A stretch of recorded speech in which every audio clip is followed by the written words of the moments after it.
So hello everyone, welcome back to new video. तो दोस्तों, आज हम एक और टॉपिक कवर करने वाले हैं और ये टॉपिक आप लोगों के दिमाग में छपने वाला है। तो जो आज का टॉपिक रहेगा, उत्तराखंड का भौगोलिक विस्तार और विभाजन के बारे में आज हम पूरी जानकारी अच्छे से लेने वाले हैं। और इसके बाद ही मुझे शायद लगता है कि आप लोगों को कहीं और देखने की ज़रूरत पड़ेगी, क्योंकि यहाँ पर विस्तार से मैं आपको उत्तराखंड के भौगोलिक विस्तार के बारे में समझाने वाला हूँ। तो उत्तराखंड को कितने भौगोलिक क्षेत्रों में विभाजित किया गया है, कई बार प्रश्न बन चुका है। और वे क्षेत्र कौन कौन से, तो वो भी हम यहाँ पर जानेंगे। लेकिन उससे पहले आप लोग एक बार उत्तराखंड के इस नक्शे को देख लीजिए। उत्तराखंड दो मंडलों से बना हुआ है। एक ये वाला, यहाँ से जो यहाँ पर मैंने अभी लाइन खींची, इससे इधर आपका गढ़वाल मंडल के ज़िले हैं और इससे इधर आपके कुमाऊं मंडल के ज़िले आते हैं। तो गढ़वाल मंडल में आपके 7 ज़िले आते हैं और कुमाऊं मंडल में आपके 6 ज़िले आते हैं। तो कुल 13 ज़िलों से मिलकर बना है उत्तराखंड। और ये गढ़वाल मंडल के ज़िले हैं और ये कुमाऊं मंडल के ज़िले। उम्मीद करता हूँ इतना आप लोगों को पता होगा। तो ये अभी आगे मैं आपको अच्छे से डिस्कस करूँगा। इसकी भौगोलिक सीमाएं कितनी हैं, इसका लंबाई और चौड़ाई में कितना यहाँ पर ये क्षेत्रफल यहाँ पर रखता है, इसका कुल क्षेत्रफल कितना है, ये सब हम आगे डिस्कस करेंगे। लेकिन सबसे पहले बात करते हैं उत्तराखंड को आखिर कितने भौगोलिक क्षेत्रों में विभाजित किया गया। तो उत्तराखंड को 8 भौगोलिक क्षेत्रों में विभाजित किया गया है। और वो 8 भौगोलिक क्षेत्र कौन कौन से जिनमें उत्तराखंड को विभाजित किया गया है। तो पहला है ट्रांस हिमालय क्षेत्र, जिसमें उत्तराखंड को विभाजित किया गया। तो 8 आप लोग यहाँ पर नोट डाउन करते हुए चलिए। 8 भौगोलिक क्षेत्र जिस उत्तराखंड को विभाजित जिसमें किया है। तो ट्रांस हिमालय क्षेत्र, उसके बाद आता है वृत्त हिमालय क्षेत्र, जिसको महान हिमालय क्षेत्र भी कहा जाता है, इसको उच्च हिमालय क्षेत्र भी कहा जाता है। उसके बाद आता है लघु या फिर मध्य हिमालय क्षेत्र। लघु और मध्य एक ही नाम है, मतलब एक ही के नाम है, लघु या फिर मध्य हिमालय क्षेत्र। उसके बाद जो अगला क्षेत्र है वो है दून द्वार क्षेत्र। उसके बाद अगला क्षेत्र आता है शिवालिक क्षेत्र। तो शिवालिक क्षेत्र हिमालय का पाद के नाम से भी जाना जाता है। और उसके बाद जो अगला क्षेत्र आता है वो है भाबर क्षेत्र। और फिर जो अगला क्षेत्र आता है तराई क्षेत्र। और फिर जो अगला क्षेत्र है गंगा का मैदानी क्षेत्र। इस प्रकार उत्तराखंड को 8 भौगोलिक क्षेत्रों में विभाजित किया गया है। ट्रांस हिमालय क्षेत्र, वृहत हिमालय क्षेत्र जिसको महान हिमालय क्षेत्र भी कहते हैं और उच्च हिमालय क्षेत्र भी कहते हैं। लघु हिमालय क्षेत्र जिसको मध्य हिमालय क्षेत्र भी कहते हैं। दून द्वार क्षेत्र, उसके बाद शिवालिक क्षेत्र जिसको हिमालय का पाद भी कहते हैं। भाबर क्षेत्र, तराई क्षेत्र और गंगा का मैदानी क्षेत्र। इनको मैं विस्तार से आपको मैप के जरिए बताऊंगा। आगे हम यहाँ पर इसको अच्छे से डिस्कस करेंगे। उत्तराखंड का जो अधिकांश भाग है हिमालय क्षेत्र के अंतर्गत ही आता है। उससे पहले समझ लेते हैं हिमालय का निर्माण किस प्रकार हुआ और इसकी जो नवीनतम प्रकृति है इसके क्या परिणाम रहे।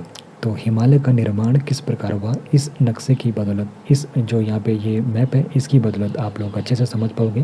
तो हिमालय का निर्माण होता है टेथिस, जो ये सागर है, इसमें जमा हुए अवसादों के यूरेशियाई और इंडिका प्लेटों के टकराने से हुआ है। तो यहाँ पर जो टेथिस सागर है यहाँ पर अवसाद जमा हो रहा था। उसके बाद यूरेशियाई और इंडिका जो 2 प्लेटें थी वो आपस में टकराती है, जिसमें अंगारा लैंड जो कि यूरेशियाई प्लेट के ऊपर और गोंडवाना लैंड जो कि इंडिका प्लेट के नीचे थी, वो आपस में जब मिली तो टकराने के बाद नदियों ने टेथिस सागर में बड़ी मात्रा में अवसाद यहाँ पर जमा कर दिए। और अवसाद यहाँ पर जैसे ही जमा होते रहे तो फिर ये धीरे धीरे यहाँ पर एक पहाड़ का आकार लेने लग गया। और जब ये दोनों प्लेट एक दूसरे से यहाँ पर टकराती है तभी यहाँ पर जो नदियाँ रहती है वो अवसाद लेके आती है। अवसाद यहाँ पर जैसे जमा होता रहता है तो इसका जो यहाँ पर क्षेत्र रहता है इसका यहाँ पर आकार ऊपर की तरफ उठता रहता है। और इस प्रकार क्या होता है, इन अवसादों पर दबाव जब पड़ता है तो ये ऊपर की तरफ उठ जाते हैं, जिससे हिमालय का निर्माण होता है। तो इस मैप के जरिए आप लोग अच्छे से समझ गए होंगे कि क्या होता है। यहाँ पर जो टेथिस सागर था और यहाँ पर यूरेशियाई और इंडिका 2 प्लेटें थी। 2 प्लेटें आपस में टकराई और आपस में टकराने के बाद नदियों के द्वारा यहाँ पर अवसाद यहाँ पर लेके आया गया। तो जब इन जो यहाँ पर जो प्लेटें थी ये आपस में जब और ज़्यादा करीब आने लगी तो अवसाद पर और ज़्यादा दबाव पड़ने लग गया। उसके बाद जो अवसाद था यहाँ पर इसका आकार बढ़ने लग गया और ये ऊपर की तरफ उठता गया, जिससे क्या हुआ, हिमालय का निर्माण हुआ। तो यहाँ पर एक नक्शा है, इससे आप लोग अच्छे से समझ पाओगे इसका फॉर्मुलेशन किस प्रकार होता है। हिमालय का फॉर्मुलेशन, जब दो क्या टकराती है, दो प्लेटें टकराती है, उसके बाद जो यहाँ पे तैतीय सागर रहता है, इसमें नदियाँ अवसाद लगी आती है। जब धीरे धीरे प्लेटें और नज़दीक आता है तो अवसाद में यहाँ पे कम दबाव पड़ता है, जिसकी बदौलत ये धीरे धीरे, ऐसे नहीं है कि एकदम ये हुआ, लाखों करोड़ों साल इसको बनने में लगे। तो हिमालय एक नवीन भूवैज्ञानिक क्षेत्र है, जिसका अर्थ है कि इसका निर्माण हाल ही में हुआ है। इस नवीनता के कारण यह पूरी तरह से अभी स्थिर नहीं है, जिसकी वजह से यहाँ पर काफ़ी ज़्यादा भूस्खलन और भूकंप भी आते हैं। हिमालय के विभिन्न क्षेत्र, तो हिमालय के विभिन्न क्षेत्र कौन कौन से हैं? मुख्य हिमालय, लघु हिमालय, शिवालिक क्षेत्र, जो शिवालिक क्षेत्र है, तो इसका निर्माण अलग अलग कालों में हुआ है, और जो इसमें शिवालिक क्षेत्र है सबसे ये नवीनतम है। तो अगर आपसे पूछा जाता है सबसे नवीनतम क्षेत्र कौन सा है, तो वो शिवालिक है। अभी मैंने आपको 8 क्षेत्र ऊपर बताए थे, उनको भी हम अच्छे से डिस्कस करने वाले हैं, उसी में से एक है शिवालिक क्षेत्र। अब देखो, हिमालय क्षेत्र जो मैंने आपको ऊपर 8 बताए थे, इनको अलग करने वाली कुछ प्रमुख फॉल्ट लाइनें हैं, जिनको भ्रंश रेखाएं हिंदी में कहते हैं। देखो, फॉल्ट रेखाएं हैं इन क्षेत्रों को अलग करने वाली, जिनको हिंदी में क्या कहते हैं, फॉल्ट लाइनों को भ्रंश रेखाएं कहती हैं। तो ये उत्तराखंड का नक्शा आप लोग समझ लीजिए। एक यहाँ पर डायग्राम मैं आपको बता रहा हूँ। तो देखो, ट्रांस हिमालय क्या है, ट्रांस हिमालय इस साइड है, ठीक है, ये ट्रांस हिमालय है। उसके बाद फिर आपका क्या आ जाता है, वृत्त हिमालय आ जाता है। ये बस एक काल्पनिक रेखा मैं यहाँ पे बता रहा हूँ। वृत्त हिमालय यहाँ पर आ जाता है। फिर ये दोन द्वार वाला क्षेत्र आपका आ जाता है। उसके बाद फिर आपका यहाँ पर लघु और मध्य हिमालय आ जाता है। उसके बाद फिर आपका यहाँ पर शिवालिक, आपका यहाँ पर जिसको हिमालय का पाद भी कहते हैं, शिवालय क्षेत्र आ जाता है। और उसके बाद आपका फिर भाबर क्षेत्र आता है, और फिर ये गंगा का मैदानी द्वार आता है, और ये इस वाला जो एरिया है ये आपका तराई क्षेत्र में आ जाता है। इस प्रकार जो उत्तराखंड है 8 भौगोलिक क्षेत्रों में बांटा हुआ है।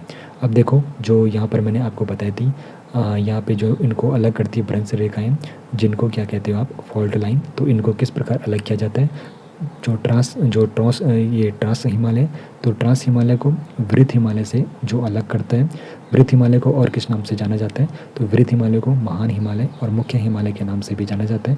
तो ट्रांस हिमालय और वृत्त हिमालय जो ये, तो इसको अलग करने वाली जो यहाँ पर फॉल्ट लाइन है, जो काल्पनिक तौर पर यहाँ पर है, काल्पनिक तौर पर ये रेखाएं मैं खींच रहा हूँ, तो इनको अलग करती है इंडो सांगपो भ्रंश।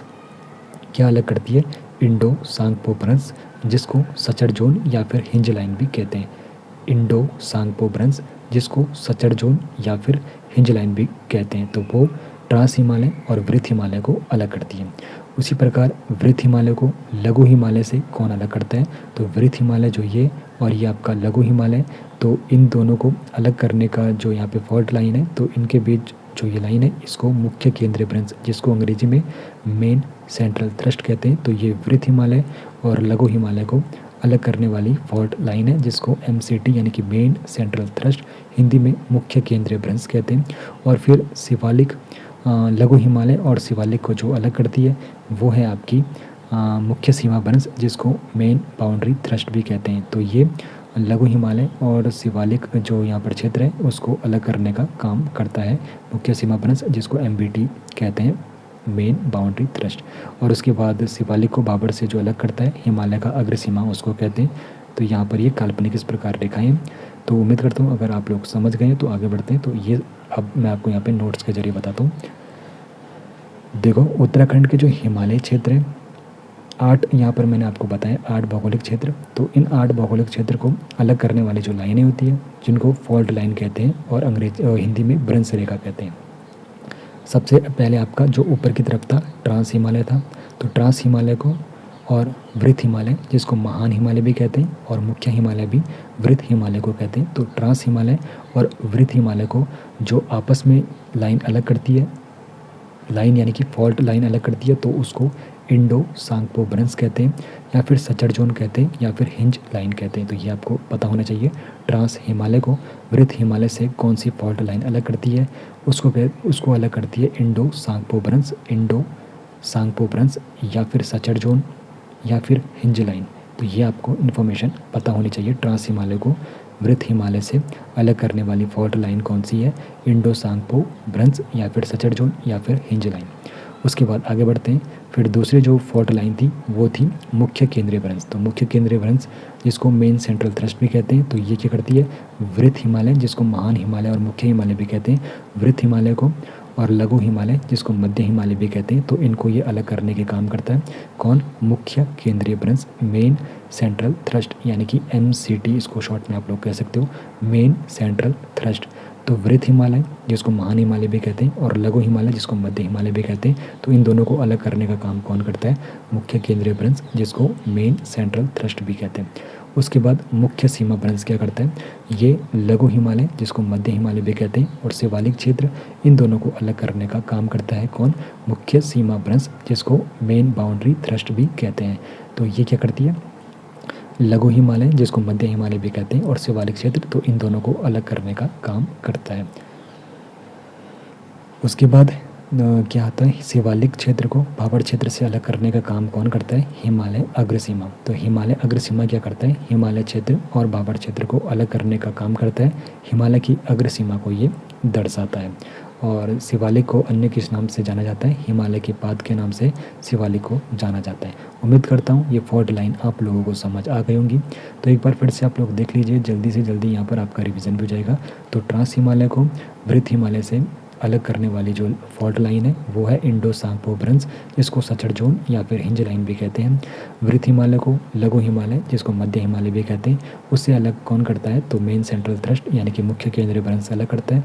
उसके बाद लघु हिमालय को शिवालिक क्षेत्र से कौन अलग करता है? MBT जिसको मेन बाउंड्री थ्रस्ट या फिर मुख्य सीमा भ्रंश कहते हैं। और उसके बाद जो हिमालय अग्र सीमा है ये शिवालिक और भाबर को अलग करने का काम करता है। और शिवालिक का अन्य नाम क्या है? हिमालय के पाद के नाम से इसको जाना जाता है। अब बात करते हैं उत्तराखंड की भौगोलिक स्थिति के बारे में। तो ये उत्तराखंड का नक्शा है, एक बार आप लोग अच्छे से देख लीजिए। उत्तराखंड में 13 जिले आप लोगों को दिख रहे होंगे। और यहाँ पर उत्तराखंड में देखो ये लाइन जो मैं खींच रहा हूँ, यहाँ से इधर आपका गढ़वाल मंडल आता है, यहाँ से इधर आपका कुमाऊं मंडल आता है। तो गढ़वाल मंडल में आपके कितने ज़िले हैं? सबको पता है 7 ज़िले। और कुमाऊं मंडल में आपके कितने ज़िले हैं? सबको पता है 6 ज़िले। और कौन कौन से ये सब आप लोग इस नक्शे के माध्यम से देख सकते हो।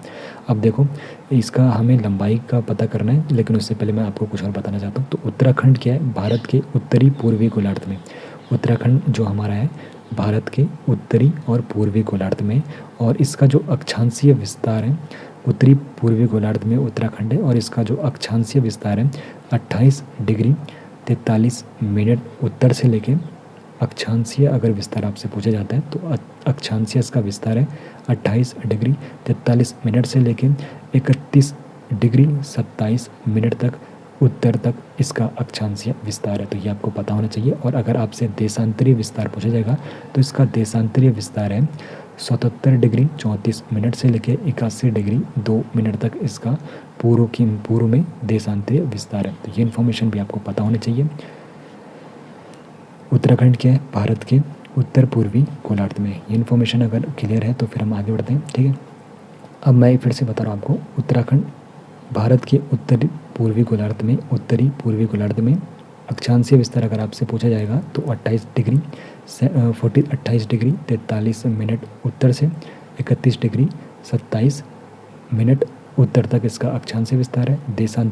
देशांतरी या फिर पूर्वी देशांतरी ये पूछ सकता है, तो ये 77 डिग्री 34 मिनट से लेके 81 डिग्री 2 मिनट तक इसका पूर्वी देशांतर है। और अगर आपसे पूछा जाता है उत्तराखंड का आकार किस प्रकार है, तो उत्तराखंड का आकार आयताकार है। अब इसकी यहाँ पर जैसे मैं आपको बता रहा था कि इसकी पूर्व से पश्चिम की तरफ, अब पूर्व से पश्चिम आप लोग किस प्रकार देखोगे, जब भी आप लोग मैप देखते हो तो मैप में यहाँ से इस तरफ ये आपका ईस्ट साइड यानी कि पूर्व, ये आपका वेस्ट साइड, ये आपका नॉर्थ साइड और ये आपका साउथ साइड आ जाएगा। तो यहाँ पर ईस्ट से वेस्ट की तरफ आपकी लेंथ निकलती है, तो लेंथ इसकी 358 किलोमीटर है। और नॉर्थ से साउथ की तरफ आपकी यहाँ पे विड्थ निकल जाएगी, आपकी जो आपकी चौड़ाई होती है ये आपकी 320 किलोमीटर होती है। और उत्तराखंड का जो कुल क्षेत्रफल है 53,483 वर्ग किलोमीटर है। तो ये भी इन्फॉर्मेशन आपको पता होनी चाहिए। पूर्व से पश्चिम तक की जो लंबाई है 358 किलोमीटर है और उत्तर से दक्षिण की जो चौड़ाई है वो 320 किलोमीटर है। अगर क्षेत्रफल पूछा जाता है तो क्षेत्रफल उत्तराखंड का 53,483 वर्ग किलोमीटर है, जिसमें से अब देखो इसमें पर्वतीय क्षेत्र कितना है और मैदानी क्षेत्र कितना है, तो ये भी आपको पता होना चाहिए। तो कुल क्षेत्रफल 53,483 वर्ग किलोमीटर है, जिसमें अगर पूछा जाए कि पर्वतीय क्षेत्र कितना है, तो पर्वतीय क्षेत्र है इसका लगभग 86.07%, जो होता है 46,035 वर्ग किलोमीटर। और अगर आपसे पूछा जाए इसका मैदानी क्षेत्र कितना है, तो 13.93% इसका मैदानी क्षेत्र है। अगर आपको वर्ग किलोमीटर में पूछता है तो 7,448 वर्ग किलोमीटर इसका मैदानी क्षेत्र, मैदानी भाग है, ठीक है। और अगर भारत के संदर्भ में पूछेगा तो भारत के संदर्भ में जो उत्तराखंड का क्षेत्रफल है 1.69% है। ये इन्फॉर्मेशन भी काफ़ी ज़्यादा इंपॉर्टेंट रहती है, क्योंकि कई बार यहाँ से भी प्रश्न बन जाते हैं। आगे बढ़ते हैं, और अब यहाँ पर उत्तराखंड किन राज्यों और देशों के साथ अपनी सीमाएं साझा करते हैं, तो यहाँ पर मैं आपको मैप के जरिए बताता हूँ। तो देखो जैसे कि मैंने आपको बताया था, ये ईस्ट है, ईस्ट में ये यानी कि पूर्व में ये नेपाल के साथ अपनी सीमा साझा करते हैं। उत्तर नॉर्थ, उत्तर में ये तिब्बत जो ऑक्यूपाइड है चीन के द्वारा, तो उनसे ये सीमा साझा करते हैं। और वेस्ट में यानी कि पश्चिम में ये हिमाचल प्रदेश राज्य से सीमा साझा करता है, और आपके साउथ में ये उत्तर प्रदेश राज्य से सीमा साझा करता है। तो अब मैं यहाँ पर आपको बता देता हूँ। तो उत्तराखंड 2 भारतीय राज्यों जो मैंने आपको बताया, हिमाचल प्रदेश और उत्तर प्रदेश, और 2 देश कौन से हैं, तिब्बत जो कि ऑक्यूपाइड है चीन के द्वारा, तो चीन का ही नाम वहाँ पर आएगा, चीन और नेपाल के साथ सीमा साझा करता है। तो राज्य सीमाएं कौन कौन सी है, तो हिमाचल प्रदेश है, तो पश्चिम में ये स्थित है। देहरादून और उत्तरकाशी जिले हिमाचल प्रदेश के साथ सीमा बनाते हैं। तो एक बार मैप के जरिए आप लोग फिर से देख लीजिए, देहरादून और उत्तरकाशी जो जिले हैं ये क्या करते हैं, हिमाचल के साथ सीमा साझा करते हैं। उसके बाद उत्तरकाशी और देहरादून तो हिमाचल के साथ सीमा साझा कर रहे हैं, और उत्तर प्रदेश के आपके दक्षिण में, तो उत्तर प्रदेश के साथ आपका देहरादून आ जाएगा, हरिद्वार आ जाएगा, फिर आपका यहाँ पर पौड़ी आ जाता है, पौड़ी के बाद थोड़ा सा नैनीताल भी आ जाता है, नैनीताल के बाद उधम सिंह नगर। तो ये सारे ज़िले आपके क्या करते हैं, जो ये आपके कितने ज़िले हो गए, देहरादून, हरिद्वार, आपका पौड़ी, आपका नैनीताल और आपका उधम सिंह नगर। तो ये 5 ज़िले जो हैं, तो ये उत्तराखंड उत्तर प्रदेश जो है हमारा यहाँ पे साउथ की तरफ है, यानी कि दक्षिण की तरफ है, जो उत्तर प्रदेश उनके साथ सीमा साझा करते हैं। तो एक बार आप लोग यहाँ पर भी देख लीजिए, उत्तर प्रदेश के साथ कौन कौन से ज़िले सीमा साझा करते हैं। उत्तर प्रदेश आपके हमारे मतलब उत्तराखंड के दक्षिण में स्थित है, और देहरादून, हरिद्वार, पौड़ी गढ़वाल, नैनीताल और उधम सिंह नगर ज़िले जो हैं उत्तर प्रदेश के साथ ये सीमा बना रहे हैं, ठीक है। और हिमाचल प्रदेश के साथ सिर्फ 2 ज़िले सीमा बनाते हैं, वो है देहरादून और उत्तरकाशी। मैप के जरिए आप लोग समझ गए होंगे। और अंतर्राष्ट्रीय सीमा के बारे में आपको बताऊं तो कुल अंतर्राष्ट्रीय जो सीमा है उसकी जो लंबाई है 625 किलोमीटर है। ये भी काफ़ी ज़्यादा इंपॉर्टेंट क्वेश्चन रहेगा। कुल अंतर्राष्ट्रीय सीमा की जो लंबाई है 625 किलोमीटर है, ठीक है। अब अंतर्राष्ट्रीय सीमा कहाँ से कहाँ तक बनती है, अब देखो उत्तरकाशी से लेके और पूरा ये नेपाल, मतलब इस तरफ तो चीन के साथ और तिब्बत के साथ यहाँ पे सीमा बन रही है, और इस तरफ बन रही है आपके नेपाल के साथ। तो इस प्रकार जो टोटल आपकी इंटरनेशनल बॉर्डर होता है तो 625 किलोमीटर का यहाँ पर अंतर्राष्ट्रीय सीमा बन जाती है, ठीक है। और चीन जो ऑक्यूपाइड यहाँ पे तिब्बत वाला एरिया भी है, तो ये उत्तर में स्थित है, जैसे अभी मैंने आपको बताया था, ऊपर मैंने आपको बताया था, देखो फिर से बता देता हूँ। अब देखो जो ये उत्तरकाशी है, चमोली है और ये पिथौरागढ़ है, तो ये किसके साथ सीमा बना रहे हैं, यहाँ पर चीन के साथ बना रहे हैं। तो आपको मेंशन रखना है उसमें तिब्बत भी इंक्लूड है, ठीक है। तो ये चीन के साथ यहाँ पर ये सीमा बना रहा है। उसके बाद पिथौरागढ़ हो गया, आपका चंपावत हो गया, और आपका ये उधम सिंह नगर एरिया वाला हो गया। तो ये आपका किसके साथ सीमा बना रहा है, तो ये आपका नेपाल के साथ सीमा बना रहा है। तो आप लोग समझ गए होंगे अच्छे से। तो देखो कुल अंतर्राष्ट्रीय सीमा कितनी है, जिसमें दोनों कैलकुलेट होंगे, चीन और नेपाल के साथ जो सीमा साझा हो रही है 625 किलोमीटर की। और चीन के साथ, चीन क्या है, उत्तर में स्थित है, तो चीन के साथ कौन कौन से ज़िले मिल रहे हैं, उत्तरकाशी मिल रहा है, चमोली मिल रहा है और पिथौरागढ़ मिल रहा है। तो चीन के साथ हमारी जो सीमा यानी कि उत्तराखंड राज्य की जो सीमा मिलती है 350 किलोमीटर की सीमा चीन के साथ मिलती है। 350 किलोमीटर की जो सीमा मिलती है चीन के साथ मिलती है। और अगर नेपाल के बारे में पूछा जाएगा तो नेपाल पूर्व में स्थित है, और जो मैंने अभी आपको बताया था पिथौरागढ़, चंपावत और उधम सिंह नगर की जो सीमा मिलती है वो नेपाल के साथ मिलती है। और अगर डिस्टेंस पूछेगा तो 275 किलोमीटर की सीमा साझा करते हैं ये तीनों ज़िले, ठीक है। और टोटल मैंने आपको बता दिया, टोटल इंटरनेशनल आपकी यहाँ पर जो बॉर्डर बनता है 625 किलोमीटर का बनता है, चीन के साथ 350 किलोमीटर सीमा साझा होती है, और नेपाल के साथ 275 किलोमीटर सीमा साझा होती है। ये इन्फॉर्मेशन आपको पता है। और इसमें देखो पिथौरागढ़ वो जिला है जो अंतर्राष्ट्रीय सीमा सर्वाधिक बनाता है। ये चीन के साथ भी सीमा बनाता है, नेपाल के साथ भी सीमा बनाता है। अब मैप के जरिए आप लोग फिर से देखने की कोशिश कीजिए। देखो अब जो ये पिथौरागढ़ है, इतना जो यहाँ पर इसका एरिया है ये चीन के साथ सीमा बना रहा है, और यहाँ से यहाँ तक का जो एरिया है ये नेपाल के साथ सीमा बना रहा है। तो पिथौरागढ़ वो ज़िला है जो दोनों देशों के साथ सीमा बनाता है, ये भी इन्फॉर्मेशन आपके पास होनी चाहिए। और अगर पूछा जाएगा चीन के साथ कितनी सीमा बना रहा है उत्तराखंड, तो कितना बना रहा है 350, जिसमें उत्तरकाशी, चमोली और पिथौरागढ़ जाता है। तो फिर यहाँ पर 350 किलोमीटर का यहाँ पे सीमा बनाता है चीन के साथ। और अगर नेपाल के साथ पूछा जाएगा तो उसमें पिथौरागढ़, चंपावत और उधम सिंह नगर आ जाएगा, जिसमें 275 किलोमीटर की जो डिस्टेंस बन रही है, सीमा बन रही है नेपाल के साथ बन रही है। टोटल पूछेगा तो 625 किलोमीटर की यहाँ पे दोनों देशों के साथ सीमा बन रही है। उम्मीद करता हूँ यहाँ तक आप लोगों को अच्छे से समझ आ गया होगा। ठीक है, आगे हम बढ़ेंगे और बात करेंगे उत्तराखंड के कुछ प्रमुख आंतरिक ज़िले हैं और उनके बारे में। आंतरिक ज़िले कौन से होते हैं जिनकी जो सीमा है ना तो वो किसी देश के साथ मिलती है और ना ही वो किसी राज्य के साथ बनती है। तो उत्तराखंड में 4 ऐसे ज़िले हैं जिनकी जो सीमा है ना तो किसी देश के साथ मिल रही है और ना ही किसी राज्य के साथ मिल रही है। तो मैप के जरिए समझोगे, चलो फिर समझ लेते हैं। तो मैप के जरिए अब आपको मुझे बताना है कौन कौन से ऐसे राज्य हैं जिनकी ना तो देश के साथ सीमा बन रही है और ना ही राज्य के साथ सीमा बन रही है। तो बताओ कौन कौन से। एक तो देखो आपका टिहरी हो गया, बिल्कुल अंदर छुपा है, इसकी ना तो हिमाचल के साथ सीमा बन रही है, ना इसकी उत्तर प्रदेश राज्य के साथ, ना ही इसकी सीमा बन रही है चीन देश के साथ, ना ही इसकी बनेगी नेपाल के साथ। एक तो आपका टिहरी आ गया, टिहरी के जस्ट बगल में आपका रुद्रप्रयाग आ गया। रुद्रप्रयाग के बाद आपका देखो अंदर वाले ज़िले, एक आपका बागेश्वर आ गया, इसकी भी सीमा किसी ना देश के साथ बन रही है ना राज्य के साथ बन रही है। और अल्मोड़ा भी देखो आपका ना इसकी देश के साथ बन रही है और ना राज्य के साथ बन रही है। तो 4 ज़िले आपके ऐसे हैं जिनकी जो सीमा है ना राज्य के साथ बनती है और ना ही किसी देश के साथ बन रही है। तो 4 ज़िले मैंने आपको अभी मैप के जरिए बता दिए, इनकी सीमा ना तो किसी अंतर्राष्ट्रीय सीमा यहाँ पे बना रहे और ना ही राज्य सीमा बना रहे। तो वो ज़िले कौन कौन से अभी मैंने आपको बताया, टिहरी गढ़वाल, रुद्रप्रयाग, बागेश्वर और अल्मोड़ा वो ज़िले हैं। ये ज़िले केवल उत्तराखंड के अन्य ज़िलों के साथ ये सीमा बनाते हैं। ठीक है, अब हम आगे बढ़ेंगे। और उत्तराखंड का कौन सा ज़िला सर्वाधिक अन्य ज़िलों के साथ सीमा साझा करता है, ये मैंने अभी आपको बताया था।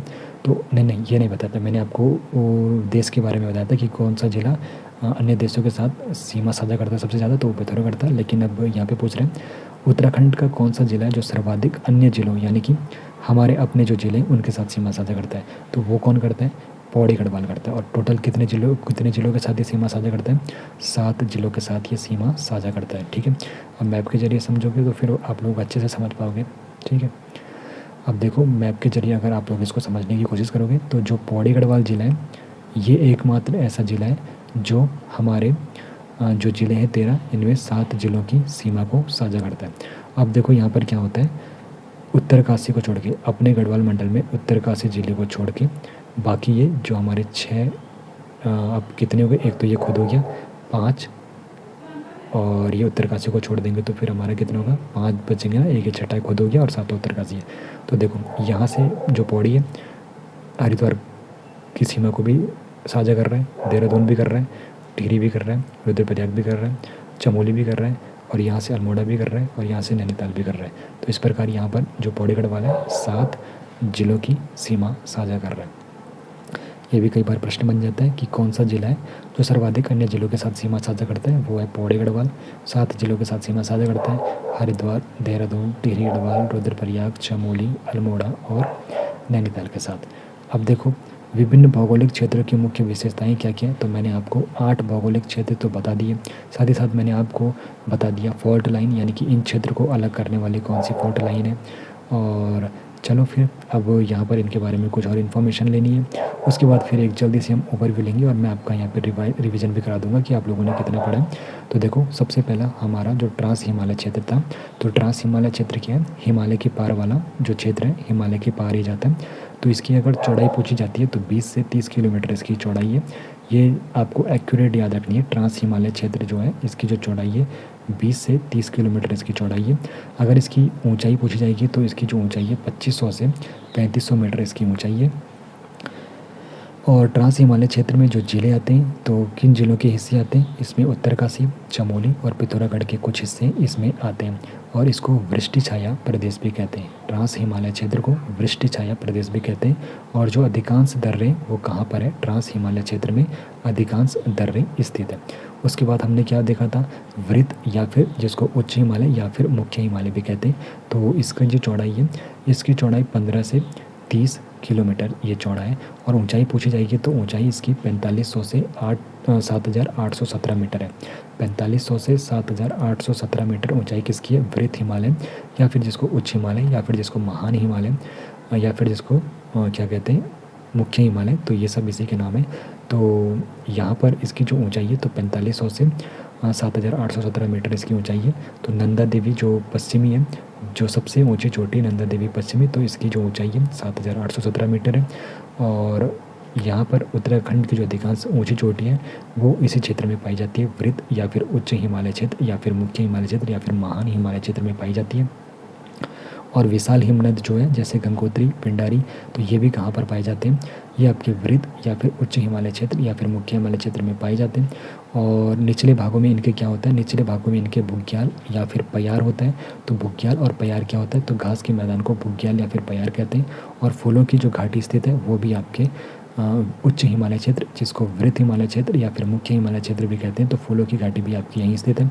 और भोटिया लोग यहीं के मूल निवासी है। तो ये भी कई बार प्रश्न पूछा जाता है कि भोटिया लोग कहाँ के मूल निवासी है? तो भोटिया लोग उच्च हिमालय क्षेत्र या फिर वृत्त हिमालय क्षेत्र या फिर मुख्य हिमालय क्षेत्र या फिर महान हिमालय क्षेत्र, सबका नाम एक ही है।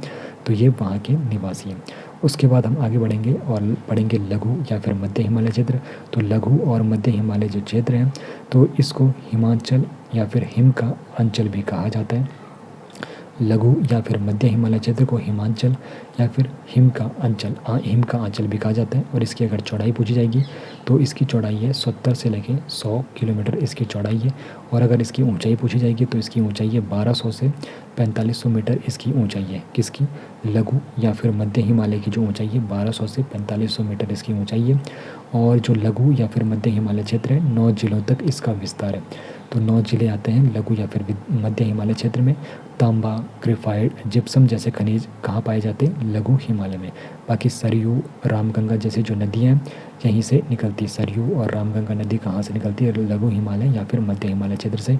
और नौकुचिया ताल, सात ताल जैसी अनेक ताल और शीतोष्ण कटिबंधीय वन जिनमें चीड़, फर, देवदार, शाल यहीं पर पाए जाते हैं लघु हिमालय।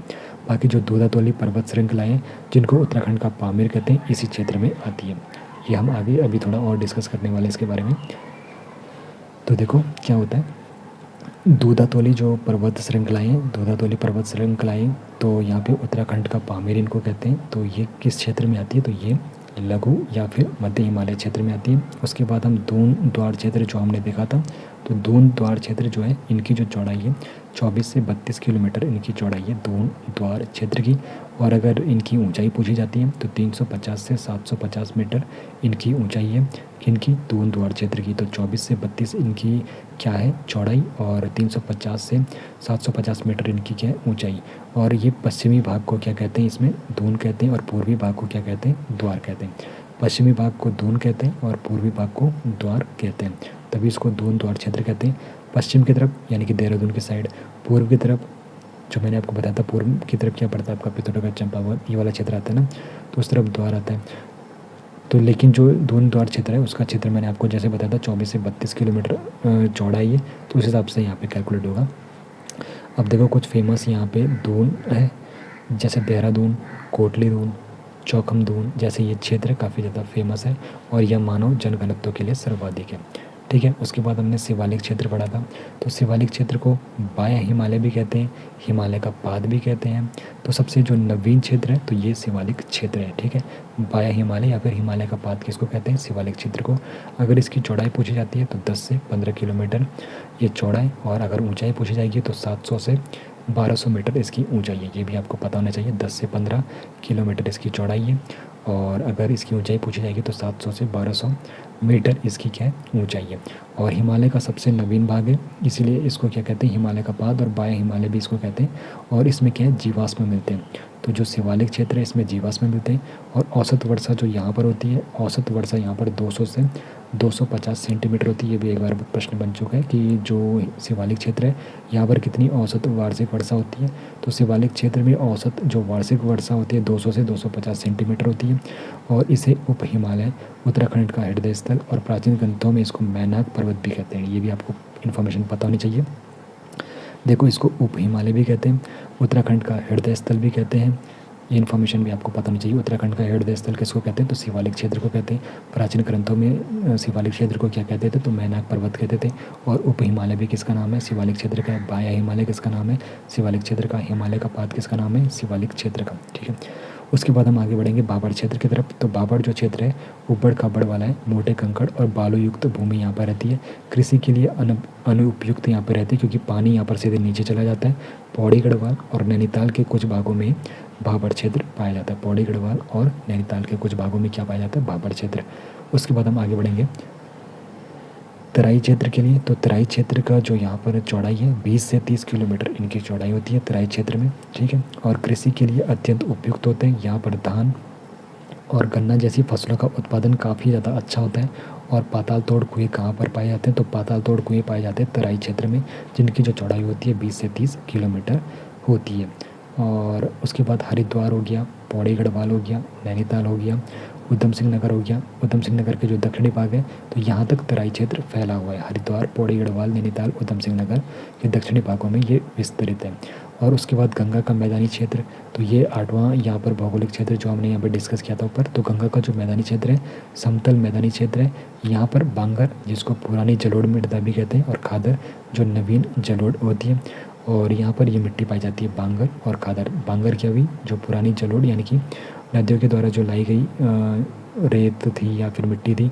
और उसके बाद एक ही बार वहाँ पर लेके आते हैं, दोबारा नदियाँ वहाँ पर वो मिट्टी लेके नहीं आती। तो वो कौन सी थी? बांगर मिट्टी जिसको पुरानी जलोढ़ कहते हैं और खादर नवीन जलोढ़ मिट्टी पाई जाती है। तो जो गंगा का मैदानी क्षेत्र है यहाँ पर धान, गेहूँ, गन्ना प्रमुख यहाँ पे फसलें होती हैं। तो हरिद्वार का जो दक्षिणी एरिया है लक्सर और रुड़की, तो ये सब किस में आता है? गंगा का मैदानी क्षेत्र में आता है। तो यहाँ पर अब हम जल्दी से इसको डिस्कस करेंगे और तेज़ व्यू में अब मैं आपको पूरा ओवरव्यू देने वाला हूँ और आज फिर आपकी वीडियो ये ख़त्म हो जाएगी। देखो पहले एक बार मैप से अच्छे से समझ लीजिए। ट्रांस हिमालय, हिमालय के पार जो जाता है, ठीक है। उसके बाद फिर आप लोगों ने देखा वृत्त हिमालय, वृत्त हिमालय। उसके बाद आप लोगों ने लघु हिमालय देखा, लघु हिमालय, ये काल्पनिक मैं आपको बता रहा हूँ। उसके बाद शिवालिक और ये दून और द्वार आपका क्षेत्र है। और ये आपका गंगा का मैदान जो आपका हरिद्वार के दक्षिणी एरिया में पड़ता है। और तराई क्षेत्र आपका इस तरफ पड़ता है उधम सिंह नगर की तरफ। और आपका बाबर यहाँ पे पौड़ी गढ़वाल और नैनीताल जिले की तरफ थोड़े थोड़े इसके भाग आते हैं। तो इस प्रकार का यहाँ पे आप लोग मैप के जरिए समझ सकते हो। तो देखो उत्तराखंड को 8, अब मैंने जल्दी से आपको रिविज़न दे रहा हूँ, रिवाइज़ करा रहा हूँ। तो उत्तराखंड को 8 भौगोलिक क्षेत्रों में विभाजित किया था। कौन कौन से किया था? तो ट्रांस हिमालय क्षेत्र जिसको हिमालय के पार ये स्थित है, हिमालय के पार ये स्थित है ट्रांस हिमालय क्षेत्र। वृत्त जिसका दूसरा नाम है उच्च हिमालय, जिसका दूसरा नाम है महान हिमालय, जिसका दूसरा नाम है मुख्य हिमालय। तो वो सब किसके नाम है? वृत्त हिमालय के नाम है। वृत्त हिमालय क्षेत्र को और मुख्य हिमालय, महान हिमालय, उच्च हिमालय के नाम से जाना जाता है। देखो इस सब मैंने यहाँ पे लिखा है, जिसे मुख्य हिमालय भी कहा जाता है, महान हिमालय भी कहा जाता है। और लघु या फिर मध्य हिमालय जो क्षेत्र है, तो लघु और मध्य हिमालय जो क्षेत्र है इसको हिमाचल भी कहते हैं और हिम का आंचल भी कहते हैं। उसके बाद दून द्वार जो क्षेत्र है, तो दून द्वार क्षेत्र क्या है? पश्चिमी भाग को दून कहते हैं और पूर्वी भाग को द्वार कहते हैं। तो पश्चिमी भाग कौन सा? देहरादून के साइड वाला जो हो गया उसको दून कहेंगे। पूर्वी भाग आपका आगे की तरफ वाला उसको द्वार कहेंगे। और शिवालिक क्षेत्र तो इसको बाया हिमालय भी कहते हैं, हिमालय का पाद भी कहते हैं। सबसे नवीन ये भाग है बाया हिमालय, हिमालय का पाद। और जो पुराने ग्रंथ थे उनमें क्या कहते थे? मैनाक पर्वत भी कहते थे, उप हिमालय भी कहते थे। और उत्तराखंड का जो हृदय है वो भी शिवालिक क्षेत्र को कहते हैं। ये भी इन्फॉर्मेशन आपके पास होनी चाहिए। भाबर जो क्षेत्र है ऊबड़ खाबड़ भूमि वाला क्षेत्र है, छोटे मोटे कंकड़युक्त और कृषि के लिए अनुपयुक्त है, यानी कि कृषि यहाँ पर नहीं हो सकती है। तराई क्षेत्र आपके कौन से? कृषि के लिए सबसे ज़्यादा उपयुक्त है। और पाताल तोड़ कुएँ यहाँ पर पाए जाते हैं। गंगा का को जो मैदानी क्षेत्र है तो समतली मैदान क्षेत्र है, बांगर और खादर मिट्टी यहाँ पर लाई जाती है नदियों के द्वारा। और उत्तराखंड का जो अधिकांश भाग है हिमालय क्षेत्र के अंतर्गत आता है। अब देखो हिमालय का निर्माण किस प्रकार हुआ था, ये सब मैंने आपको ऊपर भी बता दिया है। 33 सी है जिस प्रकार यहाँ पर 2 प्लेटें टकराती है, उसके बाद अवसाद लेके आती है जो नदियाँ, यहाँ पर फिर कंप्रेशन जो बढ़ता है, दबाव बढ़ता है, फिर धीरे धीरे धीरे धीरे धीरे धीरे लाखों साल यहाँ पे लगते हैं, फिर आप इस प्रकार हिमालय का यहाँ पर उद्गम होता है। तो टेथिस सागर का अस्तित्व क्या है? तो भूवैज्ञानिकों के अनुसार जहाँ आज हिमालय है वहाँ पहले टेथिस सागर हुआ करता था, जिसके उत्तर में अंगारा लैंड यानी कि यूरेशियाई प्लेट और दक्षिण में क्या था? गोंडवाना लैंड यानी कि इंडिका प्लेट स्थित थी। और अवसादों को फिर यहाँ पे जमा हो रहा था। अंगारा लैंड की नदियाँ अपने साथ अवसाद कण तैतीस सागर में जमा करती थी। फिर प्लेटों का अभिसरण हुआ, यानी कि यूरेशियाई और इंडिका प्लेटों में एक दूसरे के समीप आने से तैतीस सागर में जमा जो अवसाद था उस पर दबाव बढ़ने लगा, जिससे वे ऊपर उठ गए और हिमालय का फिर निर्माण हो गया। नवीन पर्वतीय क्षेत्र, तो हिमालय एक नवीन क्षेत्र है, इसलिए यहाँ पर भूस्खलन और भूकंप काफ़ी अधिक आते हैं, क्योंकि यह अभी भी पूरी तरह से स्थिर नहीं हुआ है। तो हिमालय के विभिन्न क्षेत्र कौन कौन से हैं? तो मुख्य हिमालय, लघु हिमालय, शिवालिक हिमालय का निर्माण अलग अलग समय काल में हुआ है। और फॉल्ट लाइन मैंने आपको बता दिया। तो फॉल्ट लाइन जिनको भ्रंश रेखाएं भी कहते हैं, ये भी मैंने आपको पूरी इन्फॉर्मेशन यहाँ पर दे दी है। और अगर आप लोगों को फिर भी समझना है एक बार दोबारा, तो चलो समझ लेते हैं। देखो, ट्रांस हिमालय और वृत्त हिमालय को अलग करने वाली जो फॉल्ट लाइन थी वो कौन सी थी? इंडो सांगपो, जिसको क्या कहते हैं? सचर जोन भी कहते हैं, और इसको हिंज लाइन भी कहते हैं। और उसके बाद वृत्त हिमालय और लघु हिमालय को जो अलग करने वाली लाइन थी, वृत्त हिमालय और लघु हिमालय को करती है मुख्य केंद्रीय भ्रंश, जिसको क्या कहते हैं? मेन सेंट्रल थ्रस्ट भी कहते हैं। मुख्य केंद्रीय अपभ्रंश उसको कहते हैं, और इंग्लिश में मेन सेंट्रल थ्रस्ट कहते हैं। तो ये वृत्त हिमालय और लघु हिमालय को अलग करती है। उसके बाद लघु हिमालय और शिवालिक क्षेत्र को जो अलग करती है उसको कहते हैं मुख्य सीमा भ्रंश, और इसको क्या कहते हैं? मेन बाउंड्री थ्रस्ट इसको अंग्रेजी में कहते हैं। जो लघु हिमालय, जिसको मध्य हिमालय भी कहते हैं, और शिवालिक क्षेत्र को जो अलग करती है इसको कहते हैं मुख्य सीमा भ्रंश, जिसको मेन बाउंड्री थ्रस्ट कहते हैं। उसके बाद जो आगे बढ़ने से पहले आपको बताना चाहता हूँ, अगर आप लोग हमें फाइनेंशियली सपोर्ट करना चाहते हो तो आप लोग इस QR कोड को स्कैन करके हमें फाइनेंशियली सपोर्ट कर सकते हो। बाकी भौगोलिक क्षेत्रों का विस्तार किस प्रकार हुआ है? तो ट्रांस हिमालय क्षेत्र, तो हिमालय के पार जो स्थित भूभाग है वो ट्रांस हिमालय क्षेत्र है, और यह हिमालय का भाग नहीं है। इसकी चौड़ाई मैंने आपको ऊपर बता दी। ट्रांस हिमालय क्षेत्र की जो चौड़ाई है 20 से 30 किलोमीटर की है, और औसत ऊंचाई इसकी 2500 मीटर से लेकर 3500 मीटर है। जनपद कौन कौन से क्षेत्र यहाँ पर आते हैं? जिन जिन जनपदों का यहाँ पर भाग आता है, जिसमें उत्तरकाशी, चमोली और पिथौरागढ़ का यहाँ पर भाग आता है। पर्वत, जो यहाँ पे प्रमुख पर्वत श्रेणियाँ, जंक्सर यहाँ पे श्रेणी है, उनको कहा जाता है। और विशेषताएँ क्या है? जो अधिकांश दर्रे यहीं पर स्थित है, और उत्तराखंड और तिब्बत के बीच व्यापारिक मार्ग जो दर्रे जिनसे उड़ता था वो यहीं पर है। और वृष्टि छाया प्रदेश भी किसको कहते हैं? तो ये ट्रांस हिमालय को कहते हैं। उसके बाद वृत्त हिमालय, उच्च हिमालय, मुख्य हिमालय, महान हिमालय सब एक ही का नाम है। इसकी जो चौड़ाई है 15 से 30 किलोमीटर की है। ऊंचाई कितनी? 4500 मीटर से लेकर 7817 मीटर तक है। और उत्तराखंड की जो सबसे ऊंची चोटी है वो नंदा देवी पश्चिमी है, 7817 मीटर। और वो भी कहाँ पर है? इसी क्षेत्र में, यानी कि किस क्षेत्र में जिसकी हम बात कर रहे हैं? वृत्त क्षेत्र, यानी कि वृत्त हिमालय क्षेत्र, जिसको आप लोग उच्च हिमालय क्षेत्र या फिर मुख्य हिमालय क्षेत्र या फिर आप लोग और क्या महान हिमालय क्षेत्र भी कह सकते हो। और किन किन जनपदों में आता है? तो ये आपके आता है उत्तरकाशी, चमोली, टिहरी, रुद्रप्रयाग, बागेश्वर और पिथौरागढ़। तो वृत्त हिमालय क्षेत्र किन जनपदों में आता है? 6 जनपदों में आता है, जिसमें मैंने आपको बताया उत्तरकाशी, चमोली, आपका टिहरी हो गया, आपका रुद्रप्रयाग हो गया, आपका बागेश्वर हो गया, और आपका पिथौरागढ़ हो गया। तो यहाँ पर आपके वृत्त हिमालय क्षेत्र आ जाता है। और विशेषताएँ क्या है? तो विशाल हिमनद और ग्लेशियर, तो गंगोत्री, पिंडारी, मिलाम यहाँ पर ये पाए जाते हैं। निचले भागों में क्या होता है? घास के मैदान है, जिनको बुग्याल या फिर पयार भी कहते हैं। और विश्व प्रसिद्ध फूलों की घाटी भी कहें वृत्त हिमालय, मुख्य हिमालय या फिर उच्च हिमालय, जिसको आप लोग कहते हो, वहाँ पर है। और मूल निवासी कौन से हैं? तो भोटिया लोग यहाँ पर रहते हैं, जो ग्रीष्म काल में यहाँ पे गेहूँ, मक्का और आदि की खेती करते हैं। बाकी अगला जो यहाँ पे क्षेत्र है तो लघु, और जिसको मध्य हिमालय क्षेत्र भी कहते हैं।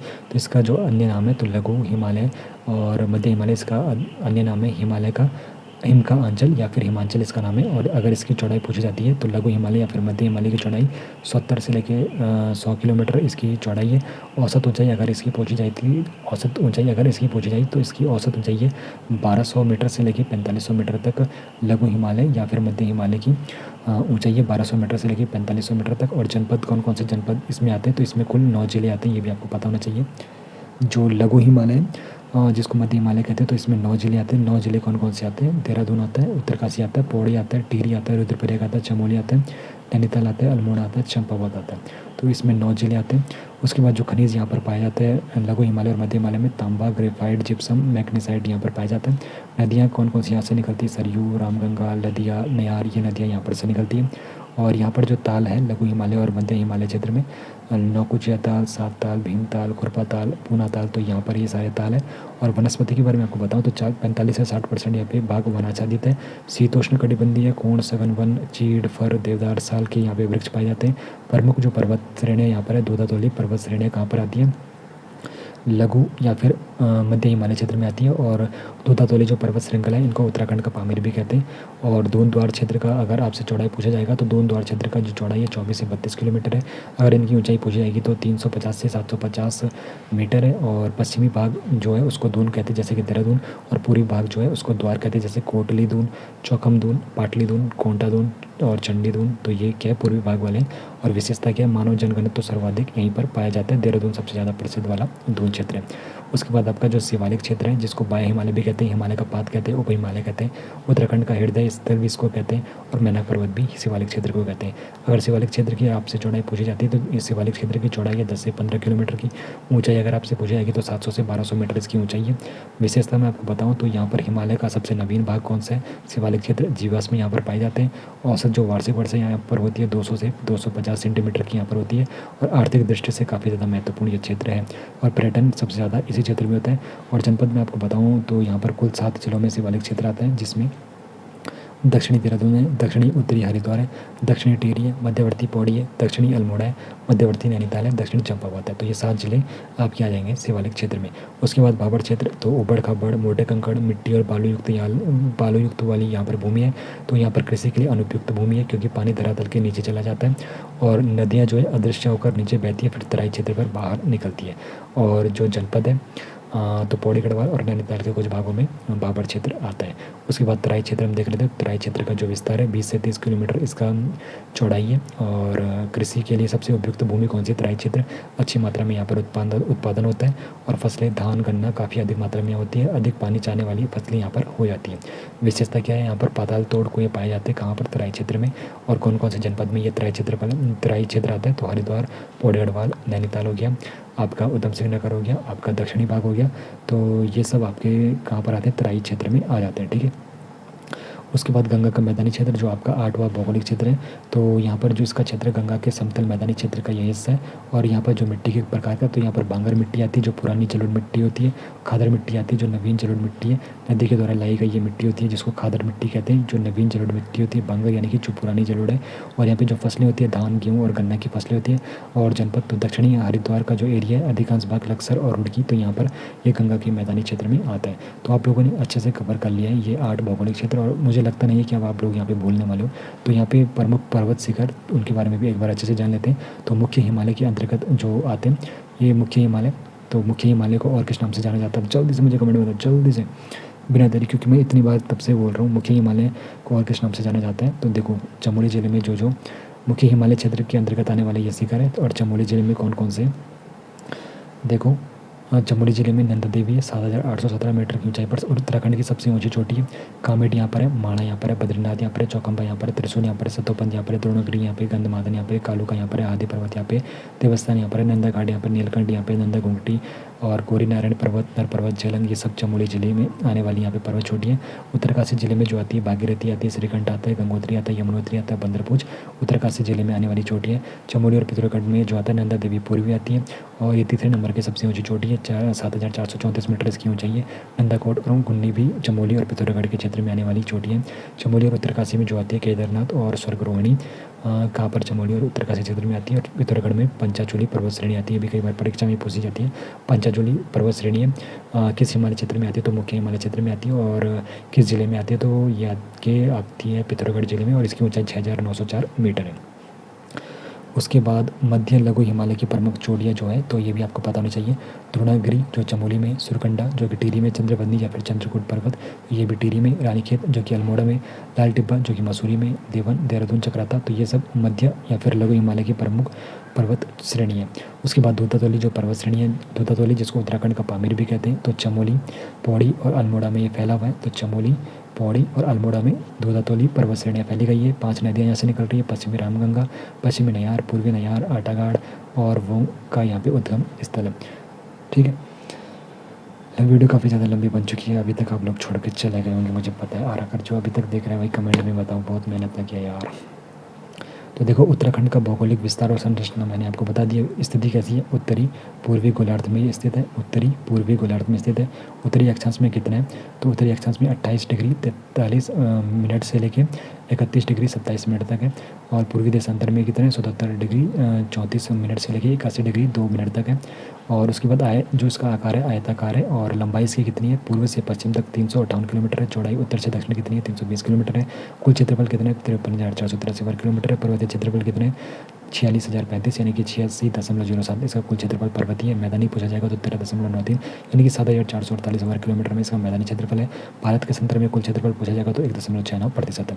उत्तराखंड की सीमाएं मैंने आपको बता दिया ऊपर। अंतर्राष्ट्रीय सीमा को टोटल 625 किलोमीटर है। चीन और तिब्बत के साथ 350 किलोमीटर की सीमा बनती है। कौन कौन से जिले बनाते हैं, उत्तरकाशी, चमोली और पिथौरागढ़ बनाते हैं। नेपाल के साथ 275 किलोमीटर की यहाँ पर सीमा साझा होती है। कौन कौन से जिले बनाते हैं, पिथौरागढ़, चंपावत और उत्तम सिंह नगर बनाते हैं। सर्वाधिक अंतर्राष्ट्रीय सीमा बनाने वाले जनपद कौन सा है, पिथौरागढ़ है। चीन और नेपाल के साथ ये सीमा बनाते हैं। प्राकृतिक सीमा तो पूर्व में कौन क्या है, काली नदी है। पूर्व में क्या है, काली नदी नेपाल का साथ प्राकृतिक सीमा बनाती है। और पश्चिम में पूछा जाएगा तो पश्चिम में कौन सी है आपको बताना है मुझे। और राज्य सीमाएं कौन कौन सी, तो उत्तराखंड 2 राज्यों से सीमा बनाता है, एक तो हिमाचल प्रदेश और एक उत्तर प्रदेश से। उत्तर प्रदेश से उत्तराखंड के जो जनपद है जो सीमा बनाते हैं, जिसमें देहरादून है, हरिद्वार है, पौड़ी गढ़वाल है, नैनीताल और उत्तम सिंह नगर है। अगर उत्तराखंड से सटे उत्तर प्रदेश के जनपद पूछे जाएंगे तो 7 है, जिसमें सहारनपुर आता है, मुजफ्फरनगर आता है, बिजनौर आता है, मुरादाबाद आता है, रामपुर आता है, बरेली आता है और पीलीभीत आता है। और देहरादून सहारनपुर के साथ मिल जाता है। हरिद्वार के साथ कौन सीमा बनाते हैं, मुजफ्फरनगर और बिजनौर। पौड़ी गढ़वाल के साथ बिजनौर और मुरादाबाद। नैनीताल के साथ बिजनौर। उधम सिंह नगर के साथ बिजनौर, मुरादाबाद, रामपुर, बरेली और पीलीभीत ये सीमा साझा करते हैं। हिमाचल प्रदेश से सटे उत्तराखंड के जो जनपद है 2 ही है, देहरादून और उत्तरकाशी। उत्तराखंड से सटे हिमाचल प्रदेश के जो जनपद है वो 3 है, और जिनमें किन्नौर है, शिमला है और सिरमौर है। तो उत्तरकाशी, किन्नौर और उत्तरकाशी जो है किन्नौर और शिमला के साथ सीमा साझा करता है, और देहरादून जो है शिमला और सिरमौर के साथ सीमा साझा करता है। ठीक है, और शिमला जो है वो हिमाचल प्रदेश का एकमात्र जनपद है जो उत्तरकाशी और देहरादून दोनों से सीमा बनाता है। कौन, हिमाचल प्रदेश का एकमात्र जनपद शिमला है। ठीक है, बाकी आंतरिक सीमाएं मैंने आपको बता दी। सर्वाधिक जनपदों से सीमा बनाने वाला जो जनपद है, सर्वाधिक जनपदों से जो बनाता है पौड़ी, 7 जिलों के साथ बनाता है। ये मैंने आपको ऊपर अच्छे से डिस्कस कर लिया है। पूर्ण रूप से जो आंतरिक जनपद है वो आपके 4 है, वो भी मैंने आप लोगों को अच्छे से डिस्कस कर लिया। तो देखो पूरा मैंने यहाँ पर आपका भौगोलिक संरचना जो आपकी भौगोलिक है, आपका विस्तार क्षेत्रफल के हिसाब से 8 भौगोलिक यहाँ पे क्षेत्र है, तो वो भी मैंने आप लोगों को अच्छे से डिस्कस कर लिया। बाकी आंतरिक सीमाएं, भौगोलिक क्षेत्र भी मैंने आपको अच्छे से डिस्कस कर लिया। बाकी अगर वीडियो पसंद आई हो तो QR कोड को स्कैन करके हमें फाइनेंशियली सपोर्ट कर सकते हो।